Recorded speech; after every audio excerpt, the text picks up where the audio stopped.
Good evening, everybody. Welcome to the Talkin Kop. We're here for our 7th post-match reaction show of the season, and for the 6th time, we will be discussing a Liverpool victory as the League Cup campaign gets started for Liverpool at home against West Ham United, and we trot out quite comfortable 5-1 winners. I'm your host, Matt. I'm joined by Ashley and by Chris Brack. And Chris, if that isn't just the magic of the Cups.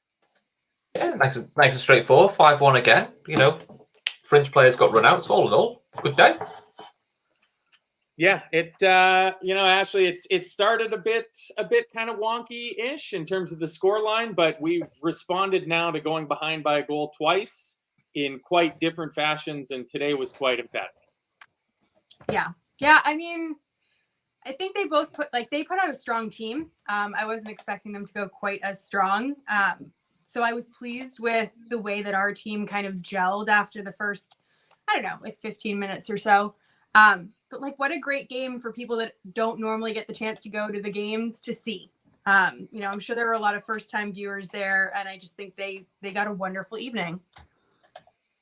Yeah, it's always nice to get to see a handful of goals when you get to go see Liverpool. And the extra, I believe, the whole bottom part of the Annie Road gets given to the traveling fans for the League Cup. So there's that many extra West Ham fans that got to make a trip up from London to watch their team take a proper spanking. But I think, Chris, the biggest point was probably always going to be the lineup coming into the match. We're into the 4th out of the 7 games in 22 days in between the 2 international breaks in the fall. So far, we haven't seen a ton of rotation, and today's the day that Arne Slot really shakes up the lineup. Sorry, was that me? Was that? Yeah. Oh, sorry. Yeah.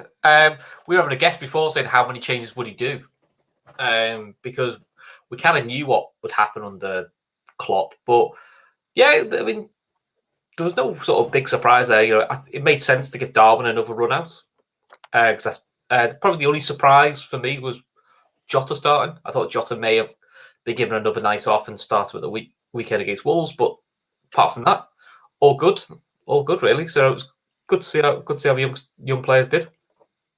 Yeah, and then Ashley, we get the first sighting from the start for both Jones and Endo anchoring that midfield. The question was, is it going to be 4-2-4, 4-4-2, 4-2-3-1? Because 4 attackers on the pitch, we don't have anything to go off of how they're going to line up. How did you like how Slot had the team set up? I mean, it was interesting because I feel like he just bypassed the midfield for a large chunk of time. I think they settled in as time went on. In the beginning, I felt like I was like, oh, I'm missing our core guys. But I do think it kind of settled. I couldn't figure out what Nunes was doing for the first 30 minutes of the game. He kept stepping on people's feet, kind of. So I think maybe as much as it was a learning experience for us, it was probably a learning experience for them, because it was definitely different. Yeah, it was. Jota plays that number 10 position, if that's ostensibly where he was, much differently from how Dominic Szoboszlai does. It was fun coming into this and remembering that we're actually the holders of this trophy, and you get to, in the build up to it, get to have some of the replays of last year's triumph, because that was quite fun. That was quite fun. Chris, I agree with Ashley. I think the first 15 minutes, there was a lot of feeling out. We get a couple of early corners, but other than that, there's not a ton that happens. West Ham don't even, I think, have a touch in our half until they get a free kick on about the 12th minute. And then the ball's in the back of our net after 17 minutes. That doesn't feel good, does it, Chris? No, it doesn't. I mean, it was a bit of not great defending, but then it's also a little bit unlucky because I think Bradley thinks he's done enough. Endo thinks he's just going to clear it. Unfortunately, hits poor Kwanzaa in the face, in the leg, sorry, and goes in. So it did feel a bit of a sucker punch, because I thought up to that, I thought Liverpool actually, while not creating anything, controlled it quite well. I thought we were very good at getting the ball back. Just final ball was a little bit sloppy, but what do you expect when you make 9 changes? So yeah, that was a bit of a kick in the teeth. You thought, okay, let's see how this goes. And to be honest, the response was really, really good. Yeah, we leave really no time in between it. Before they even score, the ball's in the back of the net and it's ruled out for offside, and everybody gets the reminder that there's no VAR in the early stages of of the League Cup, something which would come up because I'm sure, I don't know about yours, Bracky, but I know Ashley, us on the international feed, they certainly by the end of the match had a narrative built up around West Ham being kind of, they were a little unfortunate with some of the penalty shouts because there's no VAR and they can talk about that again. But the goal is unfortunate for Kwanzaa. It's his second own goal for Liverpool, which is, it's not great to see. But like Chris says, we immediately go back down the other end, and Diogo Jota, it's good to see him back on that score sheet. Yeah, I think there was 4 minutes exactly between the two goals. And it was great to see Chiesa also be involved in the build-up to that goal. It was a very athletic assist, we'll call it. I don't think he meant the pass, but I do think it looks fantastic on TV. So it was great to see him involved. And it was great to see Jota kind of back on the score sheet because he has had a little bit of a lull. And it was good to see him get a header because we haven't seen that in a while. And that's surprisingly one of his trademarks, even though he's kind of a little guy. But yeah, it was a great response. And it was exactly what was needed. I mean, it was such a kind of like comedy of errors, that own goal. And Kwanzaa had nothing to do with it. Like, he really had nothing to do with it. And the way that the commentators on the international feed were going on and on and on about Kwanzaa and how, he must feel better now. And I'm like, he did nothing. He stood there like a lamppost and literally the ball just ricocheted off of him. So I'm sure he'll be fine. But yeah, great response. One of the few times describing a defender as being like a lamppost is actually a positive spin. I mean, from the reply to make it 1-1, Chris, I don't know if I have a positive West Ham occurrence in my notes until just before they blow the whistle at the end of the first half. It was the goal that they got seemed to settle us instead of shake us, which last season we saw, giving away a bit of a freak goal would throw us and we'd be kind of all over the shop. But it just steeled us. We got the response and then we dominated the rest of the first half, I thought. Yeah, it looked like it woke Liverpool up, but it also looked like it annoyed them. And I think West Ham will sort of get that impression going, it's almost like poke the bear now. It's like we didn't really want that. I thought first half Gakpo was excellent. Before the goal, I thought he was our main outlet. He had Kufal on toast all first half. Could not get near him. Had to constantly foul him. So I thought, he looked our most likely avenue for a goal. So I thought Chiesa showed flashes of what we could expect from him. It's his first start. It's his first proper minutes since the Euros.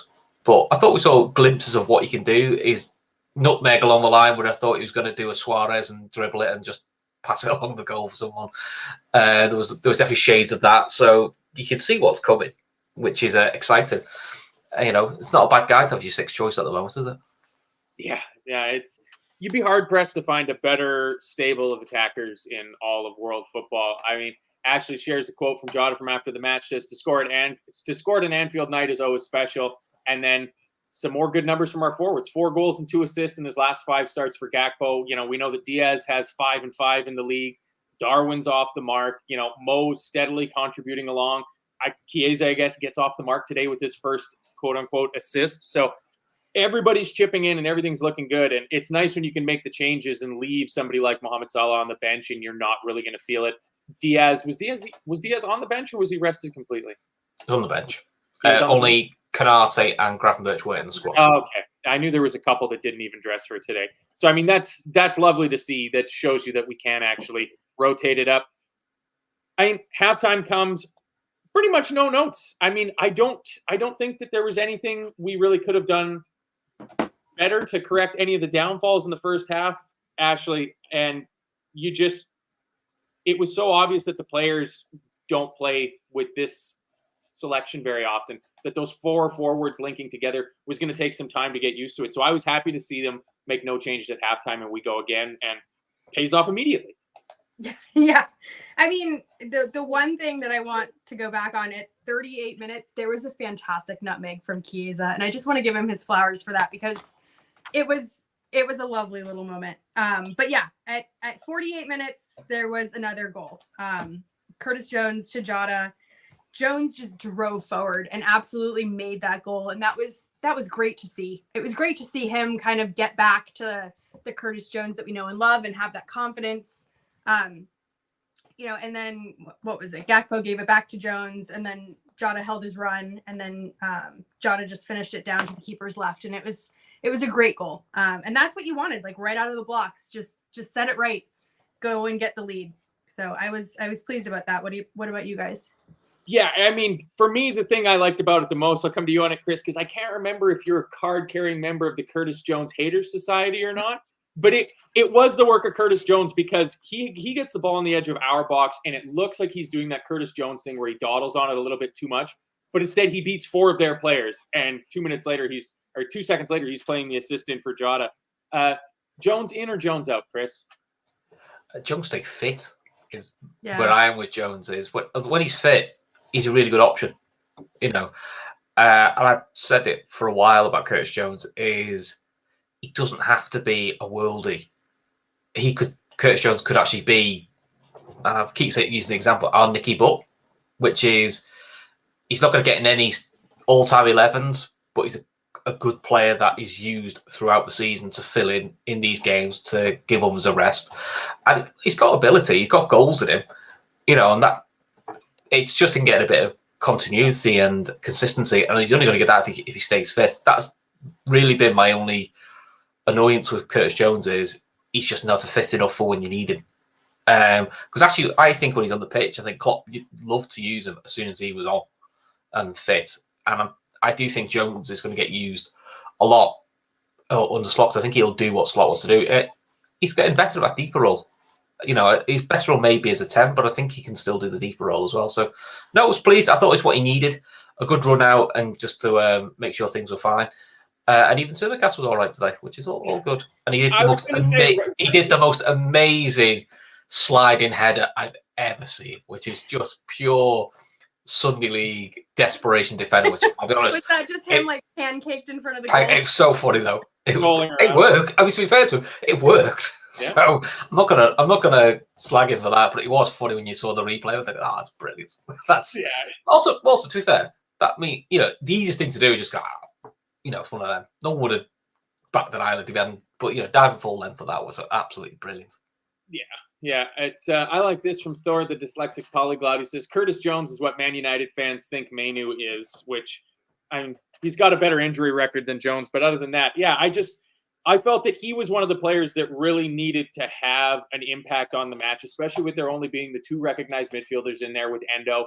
And I mean, we may as well come on to it now. Ashley, before the start of the season, there was a few people obviously raising concerns about whether Wataru Endo would fit into the system at all, whether the traits that he has as a kind of a ball winner, destroyer type midfielder as opposed to a ball player was going to see him be poor in it. I know Gav is not a big believer in Endo's ability to even kick a ball. I thought Wataru Endo was actually quite tidy with the ball in possession today. Yeah, I mean, he definitely is different. He's different from our starting midfield. And you could see, I don't know how to put my finger on it, but when he tackles the ball, it doesn't go where we want it to go. It sort of just goes out to another opposition player, or it goes out off touch. But I feel like with the starting 11 midfield, there's a little bit more control there. But in terms of just getting it done and getting from one side of the game to the other side of the game, he's a workable option. He's not horrible. He can play football. He's captain of his national team. So he's not a bad option to have, and I'd rather have him than not have him. There was a moment where he was holding his ribs at the end of the second half, and I was worried there. Not because he plays a ton, but because we're short on numbers, and I will take kind of any able body in the midfield that we can get. So, but in general, to answer your question, I think he did a laudable job. I don't think he was a standout in my opinion, but I think for his first start of the entire season, I think he did well. Yeah. What about you, Chris? Because you get a little bit of consensus out of the chat. Super Dizzle says he thinks he was maybe just trying a bit too hard, but other than that, it seems most people liked Endo. Yeah, I think he was trying to be a bit over expansive, which isn't his game. He should, when he stuck to keeping it simple, that was fine. I think maybe it was by design to bypass the midfield a little bit, which is we've got one old school destroyer and we've got a guy trying to get his rhythm back. So just put a few on extra attackers and go slightly different route, which shows a bit of tactical flexibility, which is maybe that's the way he's going to go in the domestic cup games when he can't play what you would call his starting 11. So, but I thought Endo was fine. Nothing spectacular, but he's not that type of player. I thought he was fine. There's no real worry. Probably the only one I thought could have done a bit better on the night, probably didn't take his opportunity, was Bradley. Maybe I thought he was a bit sloppy in the ball. Sometimes positionally got caught out a little bit, but again, he's a young player, so they are going to have games like that, and he'll learn from that. But that's probably nitpicking.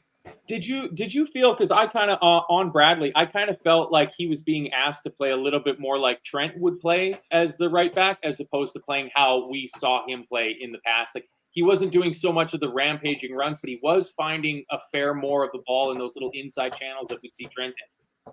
Yeah, I think he's still learning that side of his game, because I still think he's more of a Robertson style fullback than a Trent. I think he's more of an up and down one than an inverter. But listen, he's young, so they could probably develop that into his game. But like I said, I'm probably nitpicking. But he's probably the only one I thought, because we've seen how well he can play. I thought that was a little bit below his normal level. But I mean, be honest, if that's the only nitpick you can have on a game, so be it. I'm not going to really get worried over it. Yeah, no, we won 5-1, so really, exactly, yeah. So you're going out of your way to try to find things to complain about. I've tried to be balanced. Yeah, I don't think that's true, but we'll let you have it for now. We approach the hour, and both teams start making changes. Obviously, Lopetegui, who he just looks beat down. He just looks like he hasn't had a decent night's sleep in weeks, that poor guy. We bring on Mo Salah for Chiesa. It was said before the match that Chiesa was never going to do the 90. And then McAllister comes on for Jota. They make a switch. Antonio for Ings. Paqueta came on. I eventually figured it out for Souček. I couldn't figure out who he came on for. Oh, good, because I'm glad you wrote that down. I couldn't figure it out either. I thought it was Soler, and then Soler had a shot like 20 minutes later. It was like, shit, I guess it wasn't him. And I really had to think through their team. Yeah, it had to have been Souček because Alvarez is also involved in the rest of the match. Shortly after that, Kelleher has kind of his first piece of action since the ball went into the net, really. He comes out and collects a cross quite nicely. And then there's a pass from Alexis McAllister, Ashley, into Curtis Jones. I think Jones might have had a tiny bit more space than he anticipated because he didn't really get anything on the ball to try to get it around the keeper or under him. But it was a gorgeous pass from Alexis McAllister. Yeah, he just didn't get enough power on it. He sort of like toe poked it with the outside of his boot, and it would have been a beautiful goal. And I feel like that's kind of becoming one of McAllister's signatures, is like that really like the pass that nobody else sees except for him, because he's got that level of football intelligence. And it was so close. But thankfully that wasn't the end of the game. No, it wasn't. I mean, shortly thereafter, Jones does well again. Ref doesn't really give him the foul. I thought the ref had an okay today in terms of Madley, but I have it down on 65 and a half minutes that it should be 2-2. Mikel Antonio does excellent to get past Bradley, puts it into Somerville, nice pass into the box. The ball ends up coming to Kilman in the middle. And Chris, this is the benefit of having a quality backup goalkeeper, isn't it? Because that's excellent keeping from Kelleher to go down, up, and then back down again to make that save. Isn't that also with the Simicast salmon dive, though? Yeah, that's right. This is Simicast rolling on the ground Which, I'll be honest, the best thing about that is it's just distracting. And that just puts a set. I think if that's not the centre back, so if that's an Antonio, I think he probably still just tries to chip in, and he's probably quite comfortable with it. So, that's probably the one advantage of it. But no, I was really impressed with Kelleher. I thought he was solid, did what he needed to do. And between them, they managed to keep it out. I don't quite know how they managed to keep it out, but they did. Yeah, it's you do everything you can to keep it out. And then we get a string of yellow cards. Alvarez gets his first one for a terrible lunging tackle on Simicast. And then, Chris, West Ham were claiming it was very old school, like players acting like if they just pretend hard enough that the ref will give a penalty, even if there's not one because there's no VAR. And Simicast was fully confident that ball didn't hit him in the hand first. I was worried there for. I was worried, but then when you see the first replay, it's so in his stomach. It's untrue. You're like, going. But Lopetegui and Paqueta both just absolutely lose the plot and pick up yellow cards for dissent. Ooh. Yeah. Yeah, that's a beaut right there. Next round of the League Cup, Spurs are going to host Man City. That's excellent. That's excellent. Another easy win for City. Yeah, exactly. And shortly thereafter, though, I mean, you said, Chris, that Bradley was could have improved a little bit on it, but he did excellent for our third goal. Mo Salah, his now trademark kind of side pocket pass to Bradley, scrambled in the front. I don't know how McAllister doesn't put the ball into the back of the net, but Mo Salah buries it. And that's the kind of positions we want to see Connor Bradley getting into, isn't it? Yeah. I mean, I thought Mo Salah came on in his like Rangers away mode, which is I'm just going to come on and take the piss. He was just in that sort of mood. And look, Bradley's underlap is really good. Good pick out for McAllister. McAllister is really unlucky because it's a good hit. And I'll be honest, the West Ham keeper, he's unlucky because it's a good save he makes against McAllister, and I'll be honest, as soon as Mo hits it, it's past him before he can even get up. So he hasn't got much that. Oh, Brighton away. That's a bit of an arse, that one. Oh, that's it's not great, but it could be worse. When do we play away to Brighton in the league? Because it's probably not bad to go there in the cup first. And let me hang on. While you're doing that, I'll check my Google sheet. Okay. Ashley, we can have a little talk about what is clearly a second yellow and a red card for Edson Alvarez. I don't know what he's thinking. I don't know. I actually think that Mo Salah was clever there. I think that Mo Salah slowed his run down and then just accelerated away, knowing that he had the change of pace to do that. And it was almost like he was baiting him, and he took the bait like hook, line, and sinker. And it was definitely a second yellow. There's nothing to fight that with. I mean, I think the narrative that I've seen is a little bit annoying, where they're talking about how that swung the game for West Ham, and I don't think that had anything to do with the direction that the game was traveling in.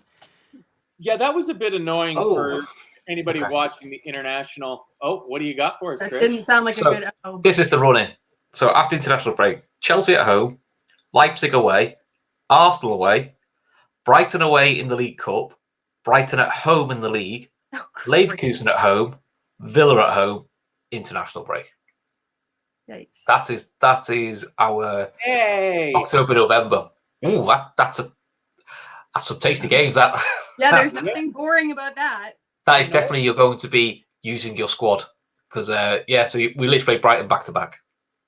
Okay, perfect. Well that's slotted in there nicely. So I'm happy then to have at least a warm up match against Brighton in the cup where you don't have to feel bad if you lose it, and we can focus on the league game. I guess they could just stay in Brighton for a few days.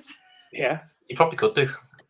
No, but we play them at home in the league though, don't we? We go to them. We do play them at home in the league, yeah. So the away game's not until May. Yeah. Nice try. Trying to get them on a nice anyway, it sounded like it might have worked out for a second. I mean, Alexis McAllister ends up being kind of all over my notes in the half hour or so he's on the pitch for us, Chris. He was excellent. He has a great shot on 80 minutes. It's a good save by Fabianski, actually, to save it off onto the post, and then Gakpo puts the rebound. It's a crap shot by Gakpo. It's terrible. I mean, to be fair to Gakpo, he does make up for it. But yeah, McAllister was just so lucky. It's one of those lovely cameos where you bring someone on and you just go, he's just taking the mickey here, isn't it? This is the attacking midfield. McAllister goes, remember him? He was brilliant, wasn't he? Yeah. Look at those stats. Ashley sharing. Jarrell Kwanzaa passing for Liverpool tonight against West Ham. 105 of 108 passes completed, 97%. 8 of 10 long balls completed, which impressive. Most touches of any player, 123, and a goal. I mean, it felt like we were going to score more, Chris. It just felt like West Ham, once that third goal went in, that they were just kind of like... Shh. The red card was done it in, and I mean, he did Lopetegui because I think not long after the red card, he jumped up to kick off again. I think he's pulled his calf doing it, so he did a bit of a... I did see him massaging his leg there. Yeah, they were saying in the commentary that he jumped up to really kick off, and I think he did himself a mischief. What was that, Jurgen against Spurs 2 years ago at the end? Was it hamstring? Yeah. When he pulled his hamstring and he got abandoned knee, which is pure Jurgen Klopp. But are they playing much better football than when they had David Moyes? No. I mean, don't say. I mean, obviously, Guillaume Balaguer, I don't think he follows us, so we're okay. Doesn't seem to like you disagreeing that Lopetegui is majestic because he's been at Real Madrid, which he lasted a game at, and he's been at Spain, which he didn't get to do the tour because he took the Real Madrid job, and basically didn't last very long at Real Madrid, and then sort of went away. Because if he was as good as he said he is, I'm not before he won't be at West Ham. Yeah, you know. So what a I step around think Wolves last it feels very De Boer at Crystal Palace at the moment. It just feels like you're waiting for him to go. Because I actually don't think they play much different style of football from what I've seen. I don't know how they can just be so insipid. So this is the first full West Ham match I've watched them this season. I've watched some, like, their extended highlights of all their other matches, but I watched the Chelsea game, and that was pretty grim. Yeah, that did not turn out well for him. But you look at their attacking talent, and they've got good attacking players.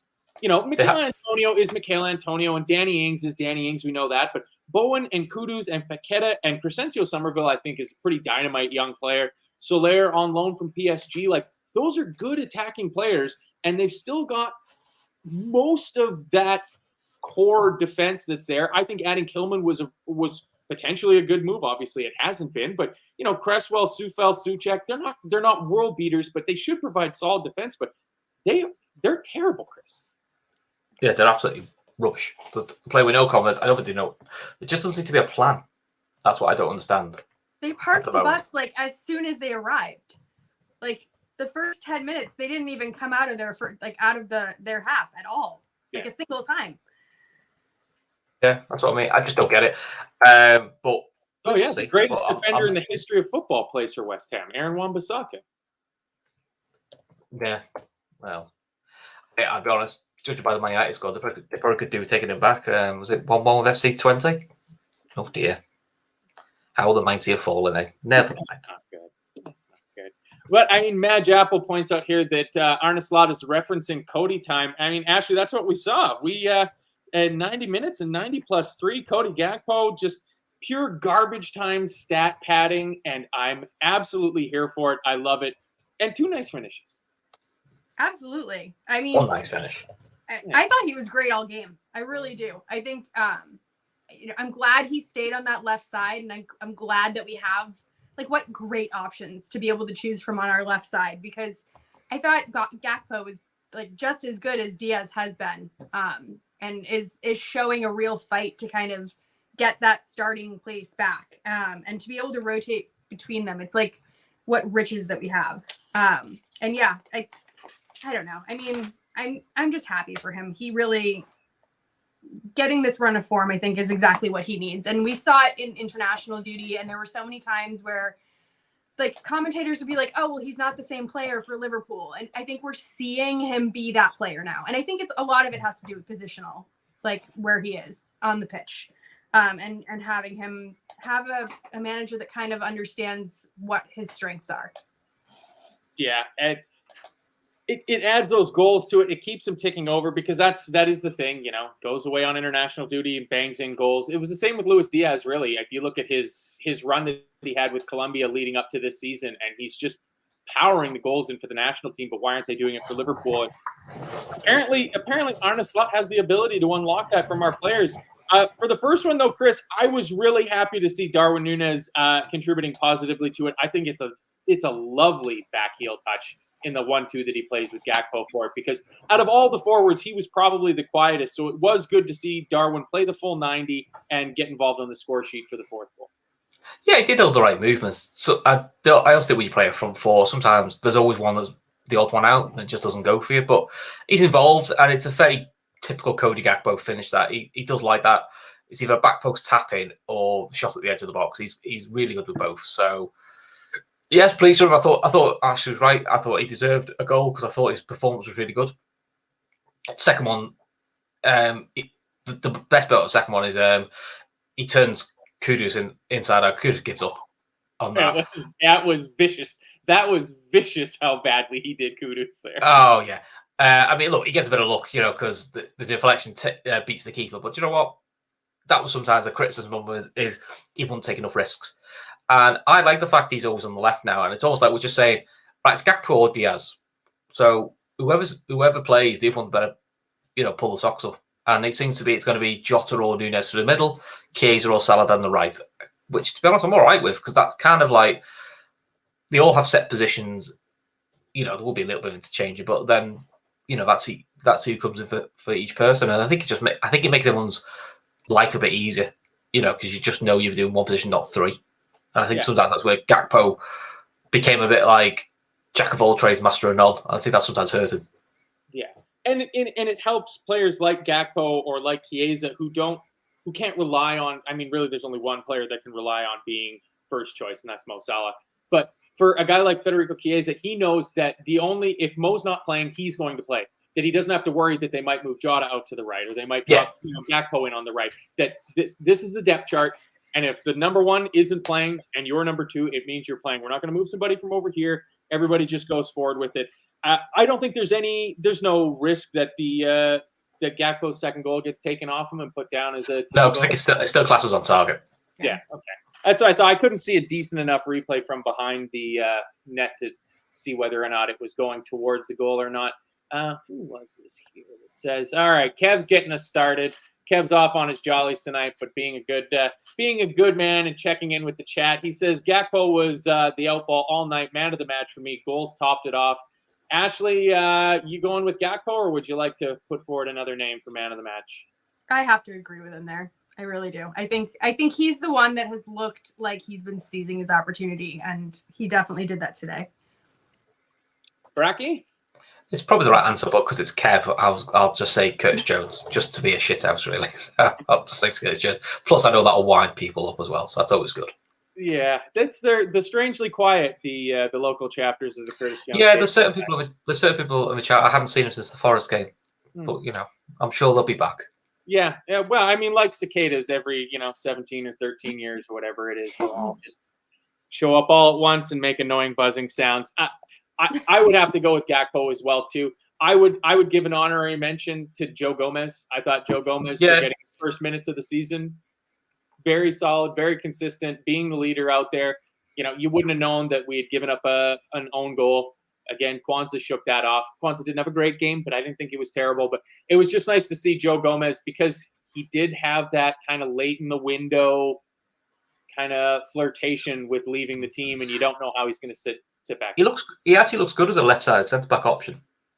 I actually think of the other three centre-backs who could play on the left or all right-sided, he's probably the best option of the three to play on the left. Because I think Kwanzaa just naturally looks more comfortable on the right, as does Kanate. Joe actually looks all right on the left. So, I think that's also a handy one to use him as a way of resting Virgil in those sort of games, because he looks comfortable there, to be fair. Yeah. And I'm hoping somebody explained to Arne Slot and the new coaching staff why the crowd is shouting when I think it was maybe when we were. Oh, it does mean I did that. It does mean I did on the ground. I'd completely forgotten about the whole. I hated that. That's one thing I hated. I know we all talked about we'd love Joe Gomez to score, but every single shot and shoot, honest to God. He was up. We had a corner late in the game, and he was actually up in the 6 I know yard it's box. unusual, isn't it? Nobody he's the cover one. So. I know, and it was like, holy shit, he's going to get a nosebleed and miss out on a sitter to score his only goal possibility for it. But yeah I don't think anybody really had a poor game. Like, Chris, is there anybody that? I mean, you said Bradley maybe, but Bradley. I think by his standards, there's a couple of little things he can do better. But I mean, like I said, it's not a terrible performance. It's just like nitpicking, going, what he can do. I thought everybody else was solid or pretty good. Yeah. A couple mentioned Simi. I thought he'd be all right. To be fair, I know I'm not his biggest fan, but actually, I thought Kev's saying he was poor. I don't think he was poor. I just think he was okay. Yeah, see, the thing with Simicast for me is I have so little expectations of him now that when he doesn't do like he did against Nottingham Forest and just goes off like a homing missile, I'm fine with it. I'm fine with it. There was one point where he just stopped running, where I got real nervous. I forget what I do remember running, and he let them have a shot on target, and I thought that was going to be his moment where we would all lambast. Yeah, we ended up conceding a corner out of that. It was him and Kwanzaa, and Kwanzaa's Kwanzaa's clearly shepherding the man, and Simicast is coming back towards the ball, and then Simicast just stops, and it's like, I'm like, what? But I'm worried about developing. Yeah, I'm worried about developing an agenda or an aneurysm when it comes to Kostas Tsimikas. So just let it go. He was fine. Ashley pointing out it was Joe Gomez's 250th appearance for the club today, which is not nearly enough for our longest serving player. Because I also heard that and was like, didn't Robbo bring up like 250 in the league earlier this season? He's had injuries though. He's had some horror injuries, hasn't he? He's blew his patella tendon, broken ankle. Yeah, that Achilles injury as well. And the Achilles injury. He's lucky to have come back from that one. Especially the patella tendon one. That's a bit of it's a rarity in football. It's quite. It's more his knee is just not even his anymore. It's just reconstructed. Yeah, it's a very basketball injury from what I've read about it. It's not a nice injury to get. Horse parts and everything like that sewn onto him and whatnot. Just a few more quotes that Ashley has compiled for us. Arne Slot on Federico Chiesa. I was pleased that he could play already 60 minutes. It was important to get more match fitness, and that's what he got it today. Goes on to say, I think Diogo deserves it as he played a lot of games for us already. He's been important for us in every single game he's played. He scored 2 really good goals. Just as a sidebar, please, the international comms, it's Diogo with an O. There's no E. Please stop saying Diego Jota because it was driving me bonkers. Slot said we know what to do. We know what to do next show now, don't we? it's his name. You're a professional broadcaster. Say his name properly. Arne Slot said we showed today and in the last weeks that we have quality players, which is absolutely correct. Here we go. Lopetegui. Say sorry for our 3,000 fans here. We are very disappointed for our supporters. We don't deserve this score. We did a lot of good things. We make a good first half. They scored their goal with an offside. That's clear.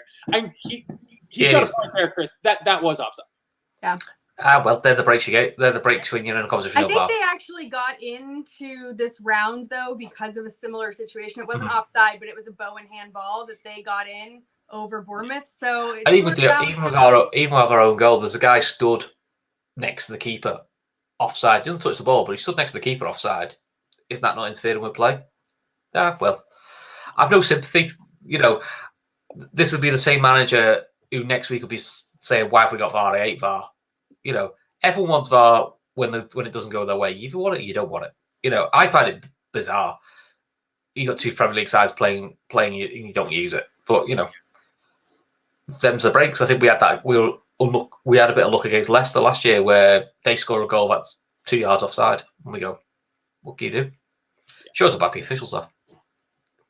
I actually thought the officials did okay today. I mean, considering the absolute histrionics that they were doing in our penalty box, I think every single thing that was even remotely close to the arm was being screamed for. I was so dying for us to get a soft penalty though.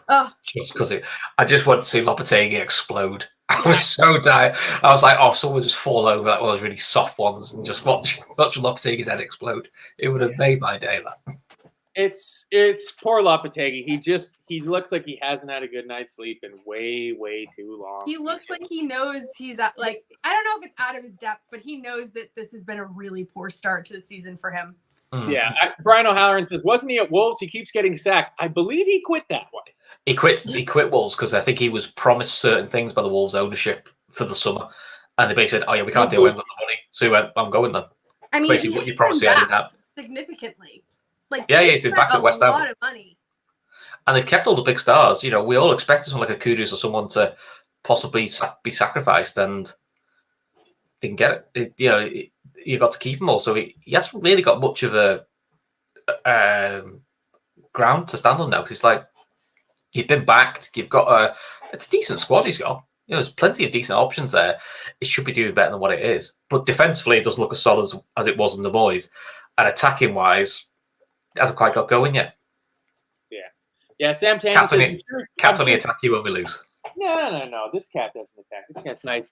Sam Tandy says, I'm sure he quit the Spain job as well, but I think you said, Chris, that he didn't quit the Spain job. So he got the Real Madrid. He had the Spain job, and he got the Real Madrid job, and Real Madrid announced it before the tournament.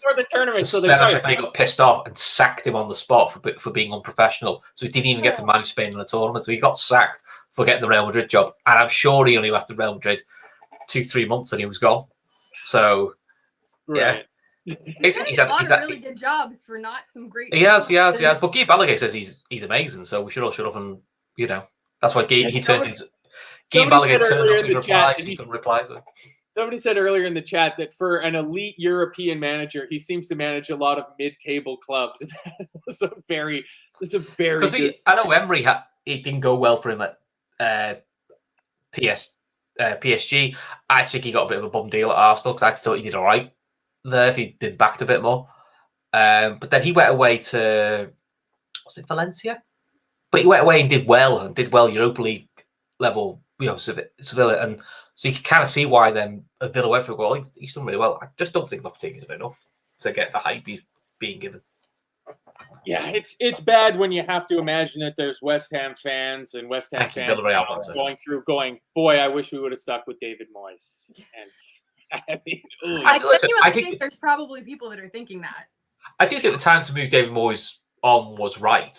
I think he probably stayed 6 months a year longer than he should have. He probably actually should have quit after he won the Conference League. I think that actually would have been the perfect time for him to leave. But I don't know. So far, the Lopetegui experiment doesn't seem to have worked. Yeah. No, another quote here from Arne Sly says, if you are facing a team like West Ham, you know they can threaten you. Since I've been here, it's never been easy, but I know the results says different. So I'll wait for him to then say, I can't believe we lost to Forest, because he seems to say that in every interview. Yeah, that's his bogey team. That's absolutely his bogey team. And I did. I am remiss from pointing this out. Darren McCormick earlier in the show throwing us a €2 super chat, which is absolutely wonderful. But I mean, is Derek a member? Derek's not a member. You're half the way to a membership, I think, with that. Oh, maybe you are a member. I think that's what that thing beside his name is. But we'll take, after YouTube takes their cut, we'll take that super chat, and it all goes towards our 2 charities, which we are still and continuing and will always continue to be raising money for until we hit our fundraising target. It is the Lighthouse Cafe in Dublin. It is Fan Supporting Food Banks in Liverpool. 2 wonderful organizations that we're trying to raise €5,000 each for to help them out, making sure that people don't go to bed without a decent meal, hot bit of food to put into their bellies, because times are tough and winter is quickly coming around the corner. So places like this are needed more than ever. Well, anything else before we go, Ashley? No, I think, that wraps up a pretty good evening for us. I'm very pleased with that result. What have we next back? Was it Wolves Saturday? It's the late game on Saturday. Yeah, late game Saturday, and then home to Bologna midweek in the Champions League, and then early game Saturday afterwards. Bob Paddock figures we should play the same 11 against Bologna to prevent disaster at Palace, the early kickoff in 2 Saturdays' time. Concerned about disasters at Palace, Chris? No, because our record at Palace is actually pretty good. I think since the horror 13-14 3-3 draw, I think actually we have a decent record there. I'm not sure since 13-14. I think we've won nearly every time and got a couple of draws. So it's a tricky. Palace away is always tricky, but I think if your mentality's right and your effort's right, you will win. They just make it tough for you, especially for the 12:30. And also, we're used to 12:30 at Palace and done all right with them. So I'm not concerned about that. Look, that's fun. There's 2 bigger games to worry about before that. We're going to get Wolves away out the way first and Bologna at home. Yeah. And I think the gap is quite decent. Is it Wednesday? Saturday? So it's Wednesday, Saturday. So yeah, so it's a decent enough gap. Where we used to get annoyed if it was like a Thursday, an early Saturday kickoff. I'm not too worried. Plus the Bologna game's at home, so there's no real travel issues. So I'm not too worried about it. Yeah, exactly. Not a lot of traveling. First things first. I mean, 1 game at a time, all those tropes and all that sort of stuff. Yes, as much as Gar and Emmett are trying to make you believe that there is a call-in show coming up afterwards, but Gav has been disposed otherwise, so we will have to put off the as yet to be named viewers call-in reaction show for after the next match. Though do try to think of a name. I was thinking and now that we've all calmed down, would be a good name, like a viewers reaction show. Something really wordy, like a good word salad. You make Gav say it all the time, Sounds like make it so tricky for Gav to say. That's the key. Something that Gav, it'll annoy Gav to say. Yeah, exactly. That'll get some creative juices going. Talkin Kop extra time call in. I mean, Emmett's barely even trying with that. That is a coleslaw on top of lasagna type answer right there. Just not nearly good enough. But what was certainly good enough was Liverpool's response to going down a goal to West Ham in the 3rd round of the English League Cup, the Carabao Cup. and we come back and storm off with a 5-1 victory. It is absolutely lovely. So now we will travel away to Brighton in the middle of a jam-packed October month before hosting Brighton in the league in the next leg of the League Cup. But thank you very much to Chris. Thank you very much to Ashley. Thank you for everybody in the chat for joining us. Please go ahead and hit the like button on your way out, share, subscribe, all that good stuff, but also help us out with our charity partners. And we will see you after the next show. Bye-bye.